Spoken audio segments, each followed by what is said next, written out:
हरे कृष्णा। तो हम प्रत्येक रविवार को श्रील प्रभुपाद लीलामृत से पढ़ते हैं। अध्याय 21 है और अध्याय का शीर्षक है लोअर ईस्ट साइड के आगे। तो हमने पिछले रविवार को सुना था कि किस प्रकार से श्रील प्रभुपाद धीरे धीरे जो उनके अनुयायी हैं, जो अभी बहुत कम मात्रा में थे, उनको धीरे धीरे आध्यात्मिक जीवन में आगे बढ़ा रहे हैं। और श्रील प्रभुपाद वहाँ न्यूयॉर्क में ये जो 20-30 युवा थे, उनको रोज़ सुबह और शाम को कक्षा लेते थे और जिससे भगवत भक्ति में उनको अग्रसर करा रहे थे। और ये भी सुना कि किस प्रकार से पहली बार श्रील प्रभुपाद जी अपने कमरे से जब बाहर आए और साथ में ये पहली बार ऐसा हुआ था कि उन्होंने एक लाल कलर का किताब उनके हाथ में था और वो लेकर बाहर आए। तो सब देखने लगे कि स्वामी जी ने कौन सा पुस्तक आज हमारे सामने प्रस्तुत करने जा रहे हैं। तो लाए तो वो चैतन्य चरितामृत था। तो इन्होंने चैतन्य चरितामृत के बारे में ना सुना था, ना कुछ जाना था, ना चैतन्य महाप्रभु के बारे में उतना कुछ जान पाए थे। और फिर प्रभुपाद ने चैतन्य महाप्रभु का जो लीला चरित्र है वो सुनाना शुरू करते हैं और उसमें भी रूप गोस्वामी और विशेष रूप से सनातन गोस्वामी के बारे में चर्चा करते। तो पिछले दिन हम पढ़ रहे थे कि किस प्रकार से प्रभुपाद जी सनातन गोस्वामी का चरित्र वर्णित कर रहे हैं। और जब सनातन नाम उच्चारण कर रहे थे तो किसको समझ में नहीं आ रहा था, तो वो सब कह रहे थे सोनोटोन या संतन, ऐसे कुछ सब आपस में चर्चा कर रहे थे कि कौन से संतन की बात हो रही है या सोनोटोन की बात हो रही है। हाँ, धीरे धीरे उनको नाम क्लियर हुआ कि सनातन है, वो भी एक महान भक्त हुए हैं चैतन्य महाप्रभु के, कृष्ण के। तो इस प्रकार से श्रील प्रभुपाद जी, जैसे आप कोई माँ अपने छोटे से बालक को धीरे धीरे सब चीज़ों से इंट्रोड्यूस कराती है, ध्यान रखती है उसके खान पान आदि का, तो उसी प्रकार से जो प्रभुपाद जी हैं धीरे धीरे उनको फीड कर रहे थे। कृष्ण भक्ति का जो ये संदेश है, शिक्षा है, सनातन शिक्षा, ये धीरे धीरे दे रहे थे और वो उन्नत होने लगे। तो इस प्रकार से श्रील प्रभुपाद जी जैसा आचार्य प्राप्त होना इस युग के लिए अति दुर्लभ है। और आज हम जानते हैं श्रील प्रभुपाद ने आज के दिन ही संन्यास ग्रहण किया था। प्रभुपाद कहते हैं कि मैं तो, मेरे जो गुरु महाराज हैं, कई बार स्वप्न में आए और उन्होंने कहा अरे संन्यास लो संन्यास लो, मुझे तो डर लग रहा था। हाँ, लेकिन फिर देखा गुरु महाराज चाहते हैं, हाँ, फिर उनके गुरु भाइयों ने भी वही बात दोहराई, तो श्रील प्रभुपाद तत्पर हो जाते हैं। और इतना बड़ा आंदोलन संन्यास के पश्चात, हाँ, संन्यास इसलिए नहीं लिया था कि उनको सुविधाएं हों। उन दिनों क्या सुविधाएं थी? संन्यास तो ऐसे रोड में भ्रमण करना है, बहुत मुश्किल दिन थे। अभी तो इस्कॉन में सन्यासी एक अलग दृष्टिकोण से देखा जाता है। हाँ, लेकिन प्रभुपाद ने संन्यास लिया था तो बहुत कठोर जीवन शैली था उनका। तो ऐसे श्रील प्रभुपाद ने संन्यास को वास्तव में यथार्थ रूप से सार्थक किया और कृष्ण की मुकुंद सेवा, संन्यास का अर्थ होता है मुकुंद की सेवा में लगना अपने शरीर मन वाणी के साथ। तो इस प्रकार से धीरे धीरे चैतन्य चरितामृत की शिक्षा प्रभुपाद जी अपने भक्तों को दे रहे थे। तो हमने कुछ पढ़ा था, आगे पढ़ते हैं। सनातन गोस्वामी का वर्णन प्रभुपाद जी कर रहे हैं। और ये भी सुना था कि किस प्रकार से सनातन गोस्वामी भाग निकले थे जेल से और फिर एक स्थान में जाते जिनको जंगल पार करना था। और जंगल पार करते समय जो वहाँ एक होटल था, उसका जो स्वामी है, मालिक है, वो बड़ा उनको आवा भगत या मतलब अच्छा व्यवहार कर रहा था। तो सनातन गोस्वामी को पता चला ये ज़रूरत से ज़्यादा अच्छा व्यवहार कर रहा है, इसका मतलब है दाल में कुछ काला है। हाँ, तो फिर पता चला, उन्होंने अपने सेवक एक साथ था, उसको कहा कि आपके पास धन तो नहीं है? तो उसने कहा मेरे पास 8 स्वर्ण मोहरे हैं, कॉइन्स हैं। तब प्रभु सनातन गोस्वामी को पता चला, हाँ, धन जिसके पास है उसको थोड़ा सा एक्स्ट्रा दिलचस्पी व्यक्ति दिखाता है उसमें। तो उन्होंने कहा ये मौत की घंटी क्यों लेके घूम रहे हो अपने साथ? तुरंत उसके जेब से निकाले और सारे कॉइन्स, गोल्ड कॉइन्स उसके सामने रखे। उन्होंने कहा, वो जो होटल का मालिक था रात्रि में वहाँ स्थान में, कि मैं तो जानता था मेरे पास ज्योतिषी हैं और मैं जानता था कि आपके पास इतना धन है, आज आप यदि ना देते तो आपको हम हरे कृष्ण मारने वाले थे और इस धन को हम छीन लेने वाले थे। तो सनातन गोस्वामी कहते ये सारा का सारा ले लो। और फिर सनातन गोस्वामी कहते कि मुझे ये जंगल पार करा दो। तो सनातन गोस्वामी उनके सहायक को वापस भेजते हैं और वो जंगल पार करके सनातन गोस्वामी अकेले निकल पड़ते हैं। तो ये प्रभुपाद ने सुनाया था, आगे प्रभुपाद जी सुना रहे हैं। सड़क पर अकेले आगे बढ़ते हुए सनातन को अनुभव हुआ कि अब वे अपने नौकर की झंझट और डकैतों से मुक्त हो गए हैं। शीघ्र ही उनकी भेंट उनके बहनोई से हुई जो उसी सड़क से यात्रा कर रहे थे। उनके बहनोई धनाढ्य व्यक्ति थे जो बहुत अधिक धन लेकर घोड़े खरीदने जा रहे थे। सनातन के बहनोई ने कहा कृपा करके मेरे साथ रहिए, कम से कम कुछ दिन के लिए। आपकी ये दशा देखकर सचमुच खराब लगता है। बहनोई जानते थे कि सनातन आध्यात्मिक जीवन अपनाने जा रहे हैं। उन्होंने उनसे प्रार्थना की कि एक कीमती कंबल उनसे स्वीकार करके सनातन अपने पहनावे को सुधार लें। सनातन ने कंबल ले लिया और अपने मार्ग पर चलते रहे। तो सनातन गोस्वामी हम रूप गोस्वामी के बारे में ये वर्णन पहली बार पाश्चात्य जगत में श्रील प्रभुपाद जी अपने उन नवागंतुक जो युवाजन हैं उनको सुना रहे हैं। और प्रभुपाद लिखते हैं कि सनातन गोस्वामी तो इतने प्राइम मिनिस्टर थे बंगाल के, इतना अमाप धन संपत्ति, उनके महल का वर्णन आता है, इतना ऐश्वर्य था। लेकिन श्रीनिवास आचार्य लिखते हैं त्यक्त्वा तूर्णम अशेष मंडलपति श्रेणीम सदा तुच्छवत। इन गोस्वामियों ने क्या किया, जो भी ऐश्वर्य आदि हैं, सब सुविधाएं हैं भौतिक भोग की, उनको तुच्छवत, जिस प्रकार से भरत महाराज ने अपना राज्य त्यागा, शुकदेव गोस्वामी कहते हैं मलवत। जिस प्रकार से व्यक्ति सुबह मल त्यागने के लिए जाता है, सोचता नहीं कि आज बहुत मूल्यवान चीज छोड़ के आया टॉयलेट में, नहीं, वैसे उसी प्रकार से भरत महाराज ने मलवत अपना ऐश्वर्य को त्यागा था। और उसी प्रकार से यहाँ षडगोस्वामी अष्टकम में श्रीनिवास आचार्य लिखते हैं तुच्छवत, कोई तुच्छ वस्तु होती है उस प्रकार से इन्होंने त्यागा था केवल चैतन्य महाप्रभु की सेवा करने के लिए और जीवन का परम लक्ष्य प्राप्त करने के लिए। इसलिए प्रभुपाद कहते हैं आध्यात्मिक जीवन का अभ्यास करते हुए थोड़ा सा भी आसक्ति, एक सूक्ष्म आसक्ति, सुई की नोक के समान भी क्यों ना वो रह जाए, तो इस संसार में वापस आना पड़ेगा। इसलिए प्रभुपाद कहते हैं कि ये व्रत लो कि अभी बहुत जीवन माया की सेवा में मैंने लगा दिया, इस संसार में बारंबार माँ के गर्भ में गया, जन्म लिया, आया, इस बार मुझे प्रभुपाद कहते इस बार कृष्ण के धाम जाने के लिए तत्पर हो जाओ, प्रतिज्ञा लो। तो उसी प्रकार से सनातन गोस्वामी, रूप गोस्वामी, इन्होंने सब ऐश्वर्य, कौन छोड़ सकता है प्राइम मिनिस्टर का पद, पूरा बंगाल जिसके कंट्रोल में है, कौन छोड़ के आएगा। यहाँ वृंदावन जहां कुछ नहीं था, जंगल था, ना एक मंदिर था, कुछ लोग नहीं रहते थे। यहाँ आके मथुरा में थोड़े बहुत लोग रहते थे उन दिनों, बस ये सब ब्रज में, इन वृंदावन में कोई नहीं था, जंगल था। लेकिन ये गोस्वामी आया और यहाँ पेड़ पौधों के नीचे रहे, यमुना का जल पान किया और रूखी सूखी कुछ भी खाकर अपना निर्वाह किया, जीवन निर्वाह किया। तो ऐसे सनातन गोस्वामी केवल महाप्रभु को मिलने के लिए भाग चले थे जेल से। और आगे वो आगे बढ़ते हैं, उनका बहनोई उनको एक अच्छा कंबल प्रदान करता है और उसी को यहाँ रख के वो भाग रहे थे, निकल रहे थे। अंत में सनातन वाराणसी पहुंचे और सीधे चंद्रशेखर के घर गए जहाँ भगवान चैतन्य ठहरे हुए थे।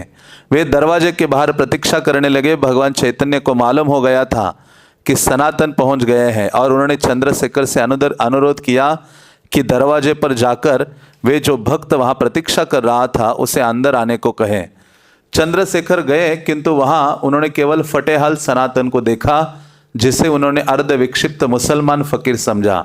चंद्रशेखर लौटकर भगवान चैतन्य के पास गए और बताया कि बाहर कोई भक्त नहीं था। महाप्रभु ने पूछा वहाँ कोई था भी? चंद्रशेखर ने कहा हाँ, कोई फटेहाल फकीर है। तब महाप्रभु चैतन्य दरवाजे पर गए और सनातन को गले लगा लिया। तो सनातन गोस्वामी को तो पता नहीं था कि महाप्रभु मिलेंगे, लेकिन वो दौड़ रहे थे। उनको पता ये चला था कि महाप्रभु वृंदावन गए हैं। बस चैतन्य महाप्रभु को मिलने की जो लालसा उनके हृदय में थी, उस लालसा को धारण करके इच्छा, तीव्र इच्छा, तो क्या हुआ उस तीव्र इच्छा का? वो फलीभूत हो गई कि वाराणसी में पहुंचे और उस घर के सामने पहुंचे। ऐसे नहीं कि वो कोई, उनको पहले से पता था कि इस घर में चैतन्य महाप्रभु हैं। ऐसी जगह पहुंचे कि जहां चैतन्य महाप्रभु स्वयं वहां उपस्थित हैं। इसलिए राइट एटीट्यूड हमारा होता है और बहुत स्ट्रांग इच्छा होती है और तीव्र लालसा होती है, हाँ, तो भगवत प्राप्ति सरल हो जाती है। तो इस प्रकार से वहां पहुंचे तो वो, क्योंकि रूप सनातन उनका सब लंबा दाढ़ी, वो मुस्लिम शासक के यहाँ नौकरी करते थे। उनके चरित्र में वर्णन आता है कि उनकी वेशभूषा मुस्लिम की ही वेशभूषा थी, बल्कि ब्राह्मण, ब्राह्मण के कुल में उनका जन्म हुआ है, हाँ, लेकिन फिर भी उनको मुस्लिम के यहाँ नौकरी करनी पड़ी रूप सनातन को। इसलिए उनकी वेशभूषा मुस्लिम के जैसे ही थी, लंबी दाढ़ी आदि उस प्रकार का। और जब जेल से भागे तो फटे पुराने कपड़े उनके पास थे नहीं ठीक से, और वो जब पहुंचे उस घर के द्वार पर तो चैतन्य महाप्रभु तो सर्वज्ञ है, सर्वज्ञाता है। महाप्रभु को पता चला, महाप्रभु ने देखा भी नहीं दरवाजे के बाहर, लेकिन महाप्रभु को पता चला कि मेरा प्रिय भक्त बाहर आया है और वो सनातन गोस्वामी है। चैतन्य महाप्रभु रूप सनातन से बहुत प्रेम करते थे। महाप्रभु ने कहा ये मेरे दो सेनापति हैं, और वास्तव में रूप और सनातन गोस्वामी को पर्सनली महाप्रभु ने शिक्षा दी है। इतनी शिक्षा पर्सनली किसी को दी नहीं। इसलिए चैतन्य चरितामृत में ये दो शिक्षा बहुत प्रसिद्ध है। यदि बहुत अच्छे से उसका अध्ययन करेंगे तो सारा जो गौड़िया सिद्धांत है उसको हम समझ पाते हैं। उन्हीं शिक्षाओं के आधार पर रूप गोस्वामी ने, सनातन गोस्वामी ने जितने भी ग्रंथों की रचना की, केवल महाप्रभु की शिक्षा के आधार पर। हाँ, जैसे नारद मुनि ने व्यासदेव को संक्षिप्त में भागवत प्रदान किया बीज रूप में, व्यासदेव ने इतने 18,000 श्लोकों की रचना की। तो उसी प्रकार से चैतन्य महाप्रभु ने रूप गोस्वामी को शिक्षा दी, सनातन गोस्वामी को पर्सनली शिक्षा दी, हाँ, 1 महीना 10 दिन। और उन्होंने आगे चलकर इतनी ग्रंथावली, इतने सारे ग्रंथ आदि हमें प्रदान किए। तो ऐसे महाप्रभु ने जाना कि सनातन बाहर आए हैं, तो चंद्रशेखर गया बाहर, कहते वहां तो कोई भक्त है ही नहीं। लेकिन महाप्रभु ने कहा देखो कोई तो है। इन्होंने कहा कि मुस्लिम फकीर वहां है।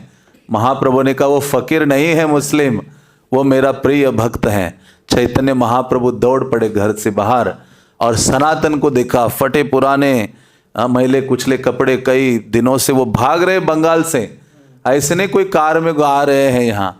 अब सोचिए वहां से भाग भाग कर, मतलब कितना बड़ा व्याकुलता है। इसलिए जब तक हृदय में ये व्याकुलता नहीं होगी भगवान को प्राप्त करने की, लालसा नहीं, व्याकुल हो जाए, हाँ, जैसे बच्चा अपनी माँ को जब तक माँ के गोद में नहीं चढ़ेगा तब तो पूरा व्याकुल रहता है, वो उल्टा पुल्टा होता है, चिल्लाता है। जब माँ उसको गोद में लेती है और तब वो शांत हो जाता है। तो वही जब तक व्याकुलता नहीं आएगी, भगवत प्राप्ति की लालसा भी नहीं होगी, तब तक ये गाड़ी ऐसा ही चल रहा है, हाँ, उसमें कुछ इतना लाभ नहीं होगा। तो मृत्यु आने से पहले ये भगवत प्राप्ति की व्याकुलता लानी पड़ेगी। और वो व्याकुलता आती है कि आप प्रैक्टिस, साधना करे, प्रार्थना करे, शास्त्रों का अध्ययन करे, श्रवण करे, वही भावना हमारे हृदय में जाकर दृढ़ हो जाती है और कृष्ण को प्राप्त करने के लिए व्याकुल हो उठते हैं। रह नहीं पाते, बार बार दौड़ते हैं कृष्ण के बारे में सुनने के लिए। जैसे गोपिकाज है, वो दौड़ती है, कृष्ण नाम सुनने मात्र से रोमांच आ जाता है उनके शरीर में, हाँ, कृष्ण कृष्ण कहने मात्र से। और कृष्ण की चर्चा में इतने निमग्न हो जाती हैं, किसी अन्य चीज का उनको स्मरण नहीं होता है। तो उसी प्रकार से सनातन गोस्वामी की जो व्याकुलता थी, महाप्रभु दौड़े, हाँ, और दौड़कर, इसलिए भक्ति सिद्धांत महाराज ने कहा ना, भगवान को देखने का प्रयास मत करो, ऐसा कार्य करो, हाँ, इस प्रकार की व्याकुलता लाओ कि भगवान आपके सामने दौड़कर आ जाए। तो उसी प्रकार से सनातन गोस्वामी का जो भावना था, महाप्रभु दौड़े और देखा, जाकर आलिंगन किया। और महाप्रभु सनातन गोस्वामी को उससे पहले बस एक बार मिले थे, हाँ, पूरे समय काल में केवल एक बार मिले थे, रामकेली में तमाल वृक्ष के नीचे, और उनको दीक्षित किया था। वो भी रात्रि में आए थे। अब सोचो उन दिनों कोई लाइट वाइट तो थी नहीं, छोटा सा कुछ प्रकाश था, और मुस्लिम के डर से रूप सनातन रात्रि में आए थे उनसे मिलने के लिए, क्योंकि महाप्रभु उनके टाउन में आए थे रामकेली में, और वहां महाप्रभु की शरण ली थी। महाप्रभु ने कहा कि साकर मल्लिक, सनातन गोस्वामी का नाम था पहले साकर मल्लिक, कहा कि साकर मल्लिक आज से तुम्हारा नाम सनातन। दबीर खास रूप गोस्वामी का नाम था, आज से तुम्हारा नाम रूप होगा। तो इस प्रकार से महाप्रभु ने स्वयं दीक्षा दी थी, उनको नामकरण किया था, और उसके बाद आज मिल रहे थे। इससे पहले कभी नहीं मिले थे, दूसरी बार। और महाप्रभु ने देखकर उनका आलिंगन किया और इतने भाव विभोर हो गए, चैतन्य महाप्रभु स्वयं रोने लगे।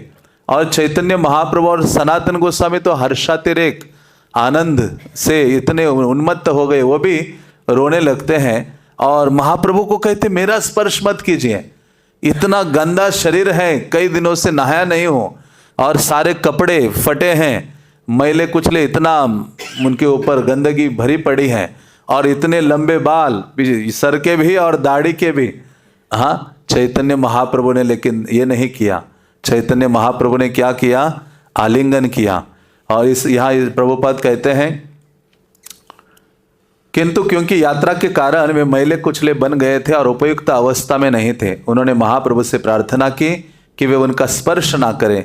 महाप्रभु ने उत्तर दिया, तुमको स्पर्श करने से मेरा लाभ है। जो कोई एक सच्चे भक्त का स्पर्श करता है वो धन्य हो जाता है। हाँ, वो बहुत सुंदर श्लोक आता है चैतन्य चरितामृत में इस घटना से रिलेटेड। चैतन्य महाप्रभु मतलब और भी एक लीला आती है ना, जहाँ जबरदस्ती उनका आलिंगन करते हैं सनातन गोस्वामी का जगन्नाथपुरी में।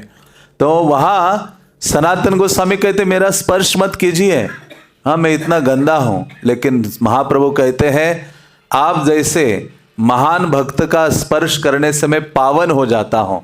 महाप्रभु ने कहा कि आप जैसे भक्त का आप जैसा भक्त गंगा में जाकर स्नान करता है तो गंगा और अधिक पावन हो जाती है। हाँ, इसलिए दर्शने पवित्र कर ये तुम्हारा गुण, गंगार परश हैले पछाते पावन। हाँ, भक्त का, महान वैष्णव का दर्शन करने मात्र से हाँ शुद्ध हो जाते हैं।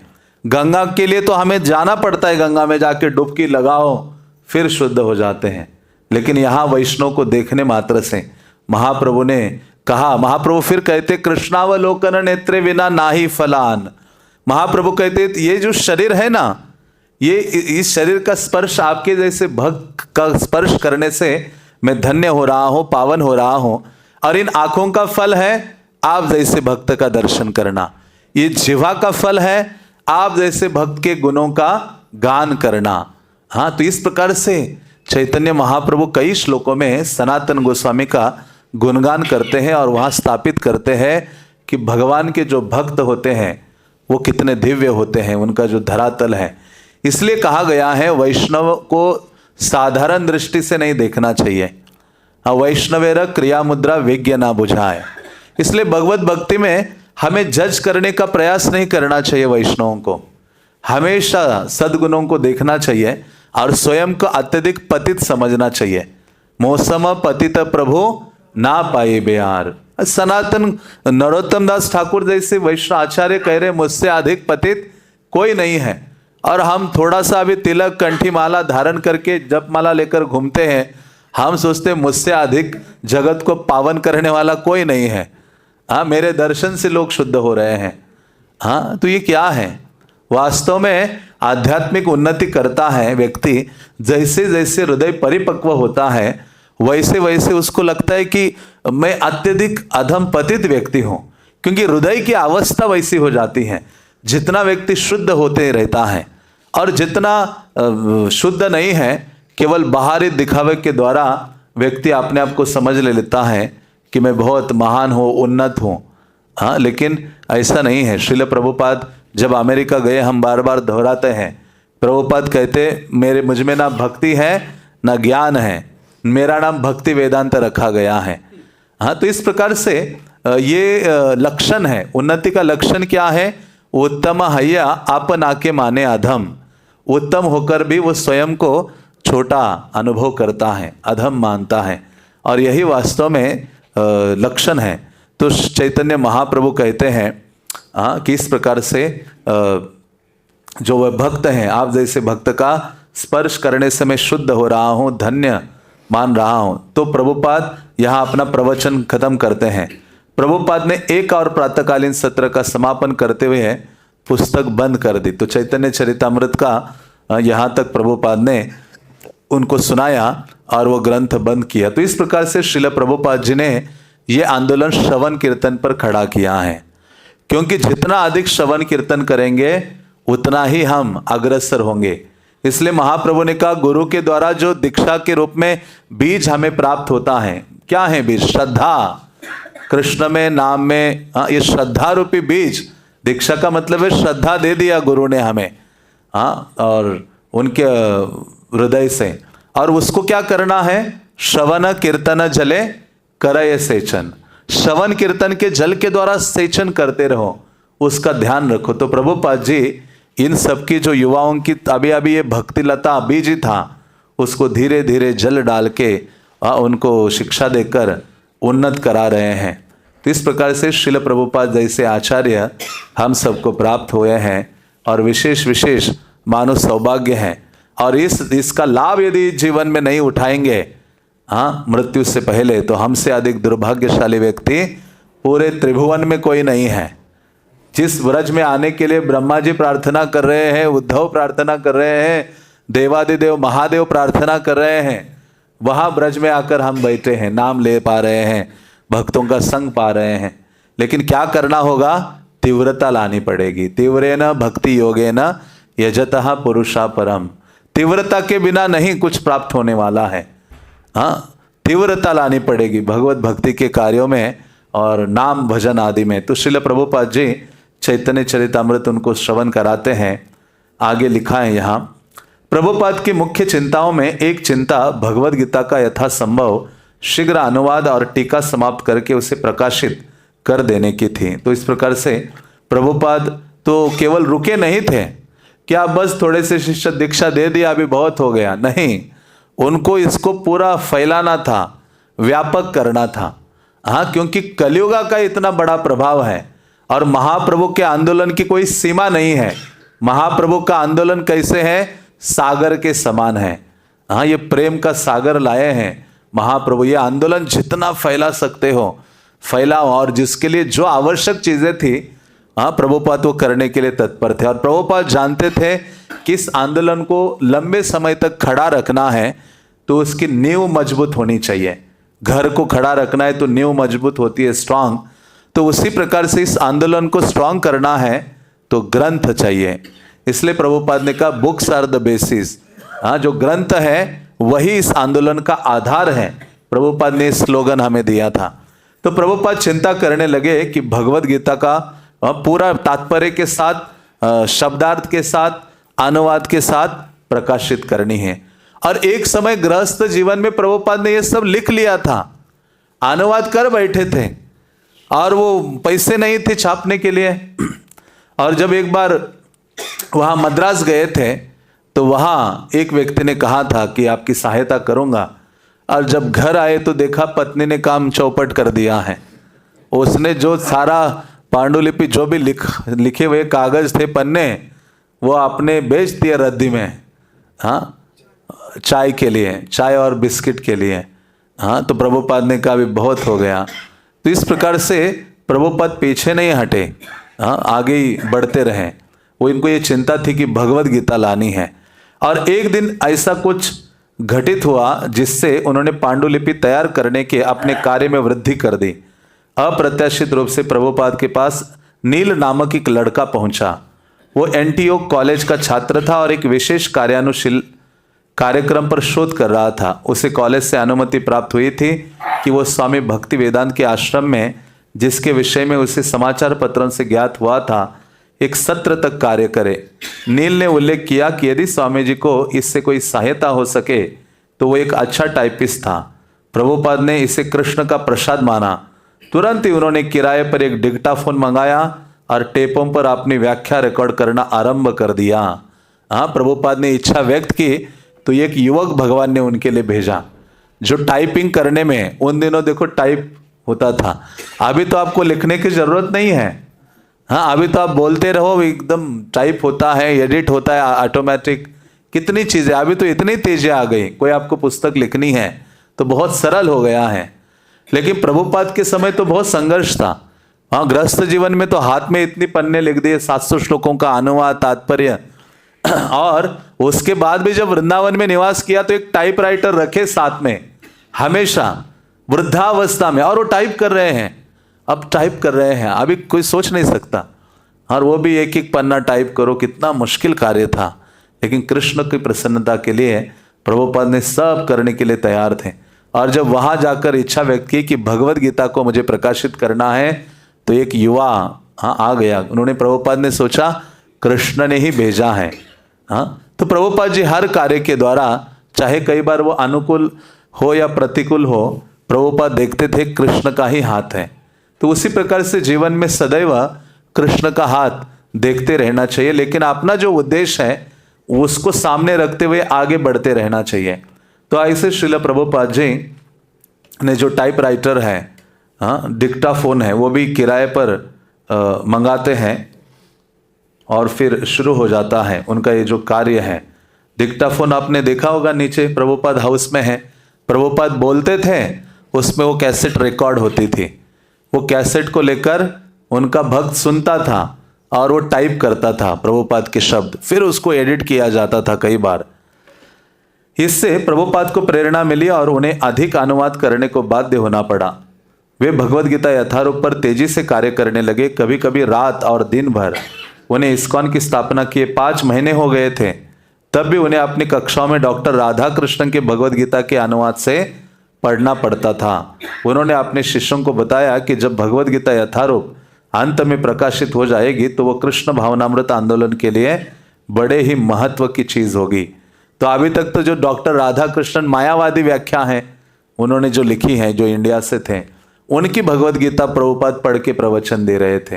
प्रभुपाद को बात पच नहीं रही थी कि ये मायावाद सिद्धांत, वहां कृष्ण को मानो उन्होंने हटा लिया है उस गीता से। तो प्रभुपाद चाहते थे कि भगवद गीता का एक प्रामाणिक संस्करण प्रकाशित हो जाए। गीता के आप शुरुआत की प्रस्तावना आदि में पढ़ते भूमिका में, प्रभुपाद ने कहा एक अमेरिकन लेडी मेरे पास आई और उन्होंने इच्छा व्यक्त की कि भगवद गीता पढ़नी है। तो प्रभुपाद ने कहा मुझे नहीं लगता कि कोई प्रामाणिक भगवद गीता का संस्करण उपलब्ध है। 300 से 400 प्रकार की भगवद गीताएं हैं, लेकिन कोई भी प्रामाणिक प्रस्तुति नहीं है। श्रील प्रभुपाद की इच्छा थी कि मैं भगवद गीता को यथारूप प्रस्तुत करो, एक प्रामाणिक संस्करण जो कृष्ण ने कहा है उसी को जन सामान्य के सामने यथावत व्यक्त करो। तो श्रील प्रभुपाद जी की बहुत अंतरंग इच्छा थी और बाद में होता है। और ये भगवद गीता आप देखिए, सबसे ज़्यादा स्पिरिचुअल बुक कोई अभी सेल होने वाली है तो ये भगवद गीता, प्रभुपाद की भगवद गीता का नाम टॉप पर है कि यही सबसे अधिक स्पिरिचुअल बुक डिस्ट्रीब्यूट हुई है पूरे वर्ल्ड में। तो इस प्रकार से प्रभुपाद ने वो इच्छा व्यक्त की और इच्छा ही नहीं बल्कि कार्य करने लगे दिन रात। प्रभुपाद जी रात को 10 बजे सोते थे, 12 बजे उठ जाते थे, 12 के बाद फिर सोते नहीं थे, कंटिन्यू अनुवाद करते रहते थे। दिन में फिर प्रवचन देना है, भक्तों को मार्गदर्शन करना है।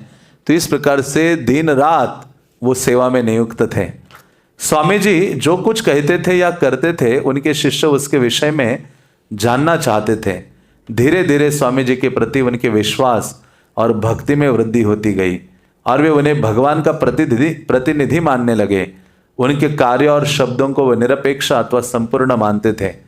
शिष्यों में से कोई एक जब कभी स्वामी जी के साथ एकांत में कुछ समय रह लेता तो शेष सभी शिष्य उसके चारों ओर इकट्ठा होकर जो कुछ घटित हुआ था उसके हर बेरे को जानना चाहते थे। यही कृष्ण भावनामृत था। तो धीरे धीरे अभी प्रभुपाद ने शिक्षा देना शुरू किया तो इन सब का जो श्रद्धा है और सेवा का जो भावना है प्रभुपाद के प्रति बढ़ने लगा। और जब आध्यात्मिक गुरु के प्रति सेवा और श्रद्धा का भावना बढ़ता है, तो कृष्ण से संबंधित जो दिव्य ज्ञान है वह हमारे हृदय में, यह आध्यात्मिक चीज़ें बहुत क्लियर और समझ में आने लगती हैं और भगवान की ओर अग्रसर होते हैं। तो यहाँ वर्णन करते कि कई बार श्रील प्रभुपाद के साथ उनमें से कोई युवक उनके रूम में ज़्यादा समय बिताता था, तो जब वो बाहर आता था तो सभी सारे अन्य भक्त उसको ऐसा राउंड बना के पूछते थे, अरे स्वामी जी ने क्या बोला, स्वामी जी के बारे में क्या घटना हो, मतलब जानने के लिए बहुत उत्सुक थे। तो इस प्रकार से धीरे धीरे, क्योंकि उन दिनों प्रभुपाद को प्रभुपाद नहीं कहते थे, स्वामी जी या स्वामी के रूप में ही न संबोधित करते थे। जो कुछ स्वामी जी ने कहा होता या किया होता उसे जदुरानी स्पष्ट रूप से साफ साफ कह देती थी। एक दिन प्रभुपाद ने एक कील पर पैर रख दिया जिसे जदुरानी ने फर्श पर गिरा दिया था। जदुरानी जानती थी कि उसके गुरु महाराज के प्रति यह उसका गंभीर अपराध था, लेकिन इस घटना का सबसे बड़ा महत्व इस बात में है कि इस अवसर पर प्रभुपाद ने किस प्रकार अपनी दिव्य चेतना का प्रदर्शन किया। वे शांत भाव से बिना किसी उद्वेग के झुके और चीखे चिल्लाए बिना ही पैर से कील बाहर खींच ले। हाँ, तो वो कील जो है प्रभुपाद के पैर में घुस गई थी और उन्होंने कुछ ना चिल्लाए, ना डांटे, ना कुछ ड्रामा किया। हाँ, लेकिन उस कील को खुद हाथ से बाहर खींचते हैं। और एक बार जब वो प्रभुपाद के डेस्क के पीछे उनके सिर के ऊपर एक चित्र टांग रही थी तो संयोग से उसका पैर प्रभुपाद की चटाई पर पड़ गया। हाँ, तो जदुरानी एक युवती थी, ये पहली युवती थी जो सारे पेंटिंग्स, अधिकतर ये सब पेंटिंग्स हम देखते हैं, प्रभुपाद इन पेंटिंग्स को कहते थे स्पिरिचुअल विंडोज, आध्यात्मिक जगत की एक खिड़कियां हैं। हाँ, खिड़की से पूरा नज़ारा दिखता है बाहर, उसी प्रकार से आध्यात्मिक जगत को देखना है कि कैसा है तो इन इस्कॉन की इस चित्रों को देखना चाहिए, पेंटिंग्स को, जिससे पता चलता है कि स्पिरिचुअल वर्ल्ड कैसा है, आध्यात्मिक जगत कैसा है। तो वो कह रही थी जदुरानी, उन्होंने कहा क्योंकि उन्होंने एक पेंटिंग बनाई थी और जिसको प्रभुपाद जी जहाँ बैठते थे उसके ऊपर लगाना था। तो वो गई और प्रभुपाद के उस कमरे में, और प्रभुपाद जी चटाई पर बैठा करते थे, उस चटाई पर उसका पाँव लग गया या उस पर पाँव पड़ा उसका। तो उसने पूछा, स्वामी जी क्या कोई अपराध हुआ मुझसे? हाँ, वो थोड़ी सी सम्मान आदि की भावना से प्रभुपाद को पूछा और थोड़ा भय भी था कि मेरे गुरु महाराज हैं और जिस चटाई पर जिस पे बैठते हैं उसी पर ही मेरा पाँव पड़ा है, लगा है। तो प्रभुपाद ने उत्तर दिया था, नहीं, सेवा के निमित्त तुम मेरे सिर पर भी खड़ी हो सकती हो। प्रभुपाद ने कहा, यदि तुम्हें सेवा, कृष्ण की सेवा के लिए तुम मेरे सर पर भी पाँव रख सकते हो। ऐसे आचार्य हैं, कौन ऐसे आचार्य मिलेंगे इस कलियुगा के जीवों के उद्धार के लिए। इसलिए प्रभुपाद के चरणों में जीवन के अंत तक पड़े रहने मात्र से आध्यात्मिक प्राप्ति निश्चित है। केवल प्रभुपाद कहने मात्र से कृष्ण हमें खींच लेंगे आध्यात्मिक जगत में, यही है। हाँ, ऐसे कहा गया है आचार्य की जो सेवा है वो सर्वोपरि है, क्योंकि भगवान आचार्य के रूप में प्रकट होते हैं। आचार्योपासनम, हाँ, भगवान कहते हैं मद भक्ता पूजा व्याधि, कहा मेरी भक्त की आराधना पूजा मुझसे भी अधिक श्रेष्ठ है। तो उस प्रकार से प्रभुपाद ने जब देखा कि इस प्रकार से जदुरानी जो युवती उनकी शिष्या थी, उनके हृदय में थोड़ा भय आदि का भावना है, तो प्रभुपाद ने कहा कोई अपराध नहीं हुआ है। हाँ, यदि कृष्ण की सेवा के लिए चटाई क्या, यदि मेरे सर पे पाँव रख के कृष्ण की सेवा करने के लिए चाहा है, हाँ, तो मैं आप मेरे सर पर भी पाँव रखने के लिए आप रख सकते हो। तो इस प्रकार की भावना, हाँ, श्रील प्रभुपाद की, इतना समर्पण, कृष्ण की सेवा की नशा। इसलिए कहते हैं कि आध्यात्मिक गुरु का मतलब होता है कि जो हरे कृष्णा, हाँ, आध्यात्मिक गुरु का एक बार श्रील प्रभुपाद को पूछा जॉर्ज हैरिसन ने लंदन में कि गुरु किसे कहते हैं। हाँ, प्रभुपाद ने कहा जो कृष्ण की सेवा के लिए पागल है उसको गुरु कहा जाता है, वो गुरु है। इसलिए प्रभुपाद बहुत सरल थे, हाँ, और बहुत सटीक, शास्त्रों की जो बात है बहुत सटीक और साधारण शैली में प्रस्तुत करते थे जो सबको समझ में आ जाए। तो इस प्रकार से श्रील प्रभुपाद जी वो आचार्य हैं जो दिन रात मानो कृष्ण सेवा, हाँ, रूपी द्रव्य का उन्होंने पान कर लिया हो। कृष्ण की सेवा के बिना उनको कुछ अन्य ना दिखाई देता है, ना कुछ अन्य विचार कर पाते हैं, और अपने जो भक्त थे उनको प्रोत्साहित करते थे कृष्ण की सेवा के लिए। तो इसलिए गुरु का कार्य होता है सदैव कृष्ण की सेवा में लगे, और जो भी उनके निकट है, चाहे भक्त है, अन्य जो भी ऐश्वर्य है, सब कृष्ण की सेवा में लगाएं। कभी कभी ब्रह्मानंद कहता कि स्वामी जी ने कृष्ण भावनामृत के विषय में उससे एकांत में एक बड़ी अंतरंग बात बताई है। लेकिन जब वो वर्णन करता तो स्वामी जी ने कहा था, तो शिष्यों में कोई दूसरा बोल पड़ता कि वही बात तो श्रीमद् भागवत में भी है।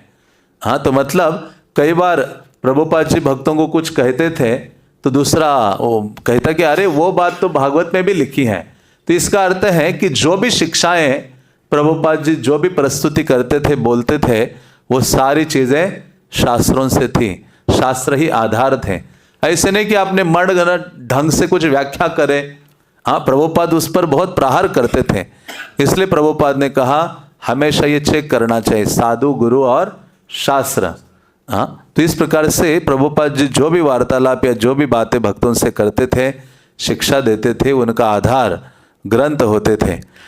प्रभुपाद ने बताया था कि आध्यात्मिक गुरु अपनी शिक्षाओं में उपस्थित रहता है और उन्होंने भागवत के उन 3 खंडों में सब कुछ कह देने का प्रयत्न किया है और भक्तगण इसे सच पा रहे थे।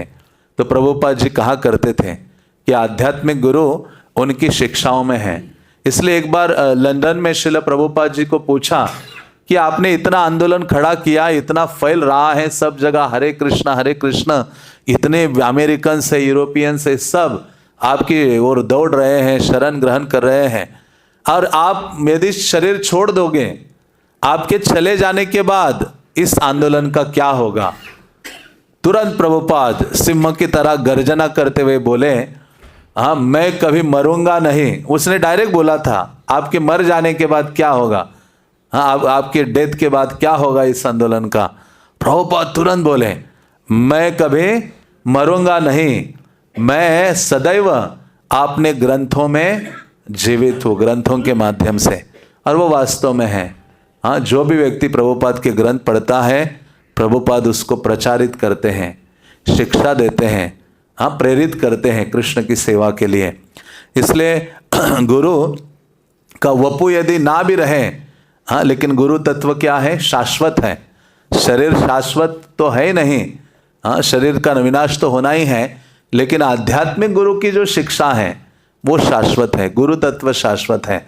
जिस प्रकार से कृष्ण शाश्वत है, तो उसी प्रकार से वो भक्त कहने लगे कि प्रभुपाद ने उन दिनों तो भागवतम का प्रथम स्कंद ही था जो 3 किताबों के रूप में प्रभुपाद ने छापा था। और वो भक्त कहने लगे कि प्रभुपाद ने जो भी देना था अधिकतर इस भागवतम के प्रथम स्कंद में दे दिया है।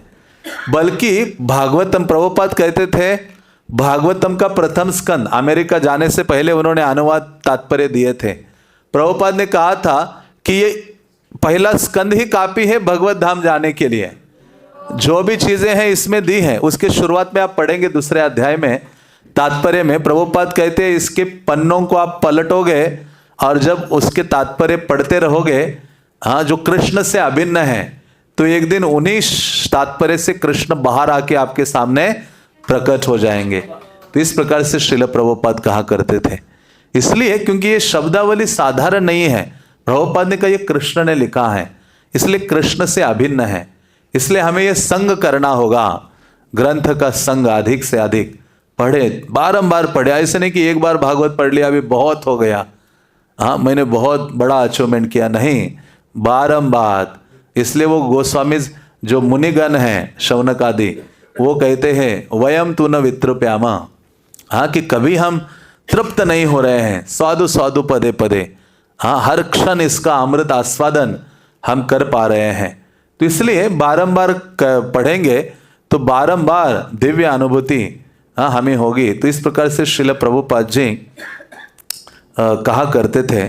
और भक्तगण, प्रभुपाद ने कहा ये भागवतम का, क्योंकि प्रभुपाद एक बार बीमार भी पड़े थे और प्रभुपाद को लगा कि अभी शायद बचना मुश्किल है, लेकिन ये प्रथम स्कंद में सब कुछ मैंने दे दिया है।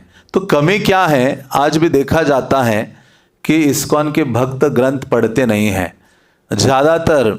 मतलब पिछले 2017 या कब सर्वे किया था, तो इस्कॉन के जो लीडर्स हैं उसमें से केवल 17% ही लोग पढ़ रहे थे प्रभुपाद के ग्रंथ, लीडर लोग भी। तो ये बहुत बड़ी चिंता हो गई थी। इसलिए अभी ये रीडिंग देने शुरू हो गए हैं 7 तारीख से ना, 7 तारीख से भक्त लोग अधिक से अधिक ग्रंथों को पढ़े, दिन भर पढ़े, और ये आदत डालनी होगी। जितना हम मोबाइल को देखते हैं उतनी बार तो किताब को हाथ भी नहीं लगाते। हाँ, एक महाराज प्रभुपाद के एक शिष्य हैं जिनका नाम हनुमत प्रेषक महाराज, वो सदैव मैंने देखा कई सालों से वो हमेशा प्रभुपाद बुक हाथ में रखते। जैसे मोबाइल आप हाथ में लेके घूमते हो, वो उपदेश अमृत कभी मैंने देखा नहीं कि उसके बिना उनको देखा नहीं। हाँ, उस ग्रंथ को हाथ में सदैव, चाहे वो परिक्रमा मायापुर परिक्रमा कर रहे थे या जहाँ तहाँ ट्रैवलिंग कर रहे हैं, बुक उनके हाथ में मिलेगा आपको, उपदेश अमृत। हाँ, रूप गोस्वामी महाप्रभु की सारी शिक्षा उसमें है। वो कहा जाता है हाँ, शुरुआत से लेकर ब्रज की प्राप्ति तक सब कुछ उपदेशामृत में है।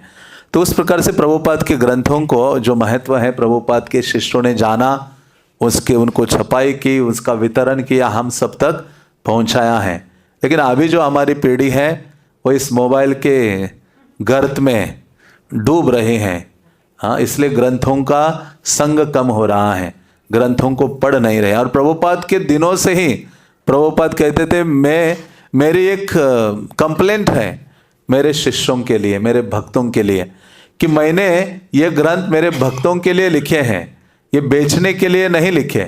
सबसे पहले मेरा प्रयास क्या है, किसके लिए है, मेरे भक्तों के लिए। और जितनी मात्रा में पढ़ना चाहिए मेरे भक्त लोग उतनी मात्रा में इन ग्रंथों का अध्ययन नहीं कर रहे। ये प्रभुपाद कई बार बोले हैं, अपने लेटर्स में बोले हैं, प्रवचनों में बोले हैं।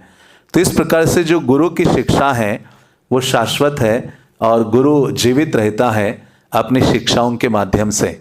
और उन शिक्षाओं को जो आगे आने वाले शिष्यगण हैं, भक्तगण हैं, वो प्रचारित करते हैं, मेडिटेट करते हैं, तो वो शिक्षा वास्तव में जीवित रहती है।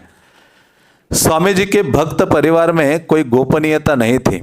हर एक जानता था कि स्वामी जी द्वारा बौद्ध धर्म की कठोर आलोचना से खिन्न होकर उमापति कुछ दिन के लिए चला गया था, लेकिन फिर वापस आ गया था और प्रभुपाद से सच्चे गंभीर विचार विमर्श के बाद उसने कृष्ण भावनामृत को पुनः अंगीकार करने का निश्चय किया था।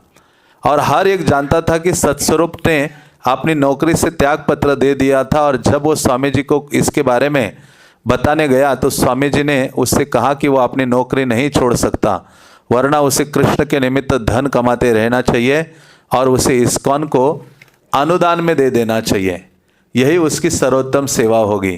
हाँ, तो प्रभुपाद सब प्रकार से मार्गदर्शन करते थे, क्योंकि शुरुआत के दिनों में धन की भी बहुत आवश्यकता थी। जब मॉन्ट्रियल में, कनाडा में जब शुरुआत का टेम्पल शुरू किया तो ये जयपताका महाराज हाँ, ये सब स्टोर में जो नौकरी करते थे दिन भर, ताकि मंदिर का जो सेवा है और किराया है वो दिया जा सके। फुल टाइम थे हाँ, लेकिन दिन भर जॉब करते थे, पूरा धनराशि वो देते थे। तो इस प्रकार से बहुत संघर्ष प्रभुपाद ने भी किया है। और प्रभुपाद को ये जो सोल्जर्स, प्रभुपाद के शिष्यगण प्राप्त हुए हैं वो साधारण नहीं थे।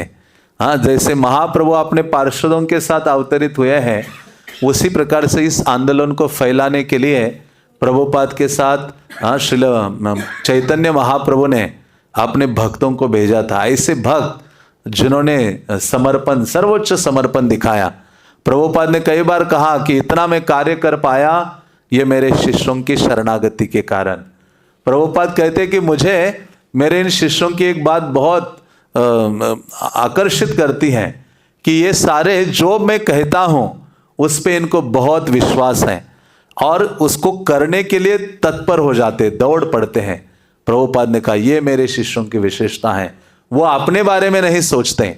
ये पिछले हम कुछ दिन पहले रविवार को ये चीज़ प्रभुपाद बोले थे, तो वो हमने पढ़ा था यहाँ।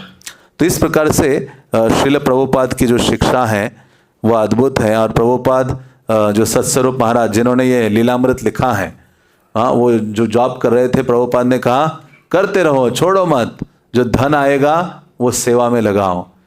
और हर एक जानता है कि स्वामी जी चाहते थे कि गर्ग मुनि अपने बाल कटवा दे। वे उन्हें गर्ग मुनि की शेक्सपियर लट कहते थे, लेकिन गर्ग मुनि उनका कहा मानने को तैयार नहीं था। हाँ, क्योंकि कलियुगा का लक्षण है हाँ, बालों से आपको बहुत प्रेम होगा। कलियुगा में लक्षण है, जो पुरुष भी है वो स्त्रियों की तरह बाल बढ़ाएंगे। हाँ, उससे जितने भागवतम में आता है लावण्यम केश धारणम। हाँ, यहाँ प्रभुपाद जी गर्ग मुनि जी को कह रहे हैं कि आप अपने बाल कटवा दो, लेकिन प्रभुपाद वो उनको अपने बालों के प्रति बहुत आसक्ति थे। तो प्रभुपाद जी उनको कई बार बोले थे, लेकिन वो तैयार नहीं थे। तो ये कलियुगा का लक्षण है। लावण्यम केश धारणम, सबका ध्यान सुबह उठते ही अपने बालों पर ही होता है। तो प्रभुपाद ने तो हम सबके बाल उड़ा ही दिए हैं। और प्रभुपाद वैसे कहा करते थे कि भक्तों को बहुत नीट एंड क्लीन होना चाहिए, हाँ, सब प्रकार से। तो इस प्रकार से श्रील प्रभुपाद जी धीरे धीरे अपने ये जो युवाजन है, अपने भक्तगण हैं, उनको मार्गदर्शन कर रहे हैं कि किस प्रकार से आप अपना जॉब कंटिन्यू करते हुए सत्स्वरूप महाराज को कहा, हाँ, कि आप अपनी उस धनराशि को इस्कॉन की सेवा में लगाओ, हाँ। और इस प्रकार से अलग अलग ये जो युवाजन थे, अभी 5 ही महीने हो गए थे कि ये आंदोलन की शुरुआत हुई थी। वर्ष का अंत आ गया। प्रभुपाद भगवद गीता की पांडुलिपि पर अब भी कार्यरत थे। वे चैतन्य चरितामृत पर सवेरे और सोम, बुध और शुक्रवार को संध्या समय भगवद गीता पर अब भी व्याख्यान देते थे और सैन फ्रांसिस्को जाने की बात अब भी करते थे। तब नए वर्ष की पूर्व संध्या आई और भक्तों ने सुझाव दिया कि चूंकि उस दिन अवकाश था जब लोग उत्सव मनाने जाते, इसलिए उन्हें भी कृष्ण चेतना उत्सव का आयोजन करना चाहिए। तो प्रभुपाद जी धीरे धीरे उनका ये कार्य, इस आंदोलन का विस्तार करने में जुटे थे। हाँ, प्रतिदिन भगवद गीता पर सुबह के समय में कक्षा देते थे। सोमवार को, बुधवार को और शुक्रवार को संध्या के समय कक्षा देते थे। भगवद गीता का अनुवाद भी कर रहे थे। और उनको मुकुंद, हाँ, जो उनके शिष्य थे, और जानकी, उन्होंने आमंत्रित किया था कि स्वामी जी, आप जिस प्रकार से न्यूयॉर्क में यहाँ प्रचार का विस्तार कर रहे हैं, ये इंट्रोड्यूस किया है कृष्ण भावना को, उसी प्रकार से आपको आना चाहिए। यहाँ सैन फ्रांसिस्को में मैं एक छोटा सा स्थान किराए पे ले रहा हूँ और वहाँ भी आप इस प्रकार से इस कृष्ण भावनामृत आंदोलन को इंट्रोड्यूस कीजिए। तो ये बात प्रभुपाद को बहुत अच्छी लगी थी और उस समय प्रभुपाद ने अपने भक्तों को कहा था कि केवल सैन फ्रांसिस्को ही नहीं, हम सबको मिलकर जगत के हर देश में जाना है और ये कृष्ण भावना को हर कोने कोने में इंट्रोड्यूस करना है। तो इस प्रकार प्रभुपाद कहते हैं, रूपानुग यहाँ बोल रहे हैं, अतः हम लोगों ने एक बड़ा भोज दिया और बहुत सारे लोग आए। यद्यपि इतनी भीड़ नहीं हुई जितनी रविवार के भोजों में होती थी। हम लोग प्रसाद ग्रहण कर रहे थे और स्वामी जी भी मंच पर बैठे हुए प्रसाद ग्रहण कर रहे थे। उनका आदेश था कि हम खूब प्रसाद खाएं और तब उन्होंने कहा, कीर्तन करो, कीर्तन करो। तो हम खाते रहे और कौरों के बीच बीच में कीर्तन करते रहे और वे अधिक से अधिक प्रसाद खाने का आग्रह करते रहे। मैं विस्मित था। वे बैठे रहे और कहते रहे कि हम अधिक से अधिक खाएं। वे करीब 11 बजे तक रुके रहे और तब उन्हें नींद आने लगी और इस प्रकार भोजोत्सव समाप्त हुआ।